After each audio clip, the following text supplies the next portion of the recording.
ஒவ்வொரு மாதமும் 15ஆம் தேதி என்பது ஒவ்வொரு குடும்ப தலைவியும் ஆவலோடு எதிர்பார்க்கிற நாளாக அமைஞ்சிருக்கு. இவ்வளவு சிறப்பு வாய்ந்த இந்த திட்டத்தை மற்ற மாநிலங்களும் பின்பற்றி வராங்க. இந்த உரிமை தொகையை மேம்படுத்தணும்னு நாம் செயல்பட்டு வந்தால் அதுக்கு எதிராக டெல்லியில் இருக்கக்கூடிய ஒரு கூட்டமும் தமிழ்நாட்டில் அவங்களுக்கு அடிமையாக இருக்கக்கூடிய இன்னொரு கூட்டமும் எதிர்வரும் சட்டமன்ற தேர்தலை காரணம் காட்டி அடுத்த 3 மாதத்துக்கு இந்த மகளிர் உரிமை தொகையை நிறுத்த சூழ்ச்சி செய்கிறதா தகவல் வருது. இது பற்றி நீதிமன்றத்தில் வழக்கு தொடரவும் சிலர் முயற்சி செய்வதாக செய்திகள் வருது.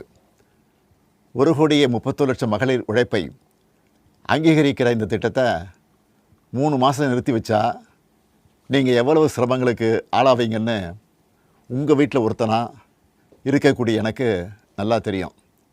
கடும் வெயிலில் வேலைக்கு போக கஷ்டமான கோடை காலத்தில் இந்த தொகை நிறுத்தப்பட்டால் உங்களுக்கு எவ்வளவு வலி ஏற்படும்னு என்னால் உணர முடியுது.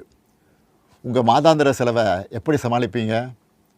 உங்கள் குடும்பத்தில் நோய்வாய்ப்பட்டவங்களுக்கு மாத்திரை வாங்கி கொடுக்க முடியுமா? குழந்தைகள் தேர்வு எழுதுகிற காலத்தில்